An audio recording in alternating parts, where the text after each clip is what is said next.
Ce n'est pas une élection irréprochable, mais c'est une élection qui s'est déroulée dans des conditions de légitimité absolue.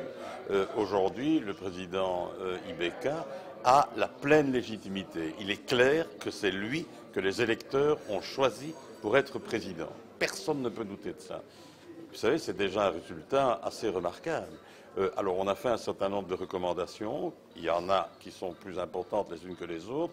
Mais je pense que ce qui est important maintenant, c'est de faire en sorte que les recommandations qui peuvent être mises en œuvre tout de suite pour améliorer encore le système électoral et surtout pour améliorer le cadre de ce processus électoral, celles-là, on recommande vivement de les mettre en œuvre tout de suite. Et je crois qu'il y en a un certain nombre qui peuvent être mis en œuvre tout de suite, qui ne nécessitent pas, par exemple, de modification de la loi, qui nécessitent de nouvelles lois, qui peuvent être, en fait, on peut aménager ce qui existe assez rapidement. Mais je pense que, par exemple, il faut absolument sécuriser ce qu'on appelle la réconciliation des bulletins de vote, par exemple, c'est-à-dire que c'est une question, en fait, aussi de formation des agents électoraux. Hein.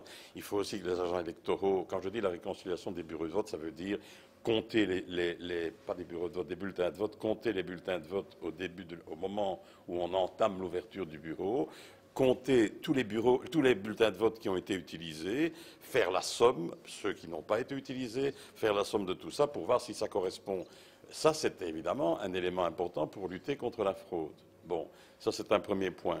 Deuxième point, c'est que tous les agents électoraux devraient avoir la même conception de ce qui est le critère d'annulation d'un bulletin ou d'un vote. Par exemple, quand clairement il est indiqué, quand on voit sur le bulletin que la personne a voulu voter pour un tel ou pour un tel, que ce soit avec le doigt ou avec une croix, on doit pouvoir accepter ce bulletin. Mais ce qui est important, c'est que partout, on ait la même conception de ça. Donc des choses ainsi. Je pense que la formation des agents électoraux pourrait aider beaucoup. Mais on espère que les recommandations que nous avons formulées seront déjà mises en œuvre. Donc, si c'est mis en œuvre, il y aura déjà encore une amélioration supplémentaire. Maintenant, la question a aussi une autre dimension. Je crois qu'à partir du moment où on avait une élection présidentielle qui, à un moment du processus, se réduit à un affrontement entre deux candidats, c'est évidemment beaucoup plus facile à gérer que quand on a à élire des dizaines de candidats. Et donc, le risque aux élections législatives, c'est évidemment plus grand qu'il y ait des contentieux plus nombreux. Donc c'est la raison pour laquelle nous allons être extrêmement attentifs et c'est aussi la raison pour laquelle nous insistons pour qu'un certain nombre de recommandations soient déjà mises en œuvre maintenant. Par exemple, je voudrais profiter des questions que vous posez pour aborder une question, le rôle de la Cour constitutionnelle. La Cour constitutionnelle a parfaitement fait ce que la loi lui indique de faire. Mais, en même temps, la question qu'on pose, est-ce que peut-être la Cour constitutionnelle ne serait pas bien avisée de dire, en tout cas de rendre public, les critères sur lesquels elle s'est fondée pour admettre certains résultats ou pour en rejeter d'autres.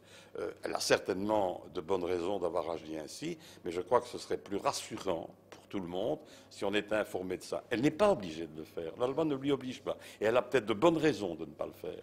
Mais ce serait intéressant qu'on les connaisse. Et donc, il n'y a pas là-dedans la moindre critique à l'égard de la Cour constitutionnelle. La Cour constitutionnelle a joué son rôle remarquablement, correctement. Il n'y a pas eu de problème de ce point de vue-là. Mais nous suggérons que, même si la loi ne lui oblige pas, ce serait peut-être intéressant qu'elle indique un certain nombre d'informations qui seraient de nature à rassurer tout le monde et surtout à éviter des suspicions, des critiques, etc.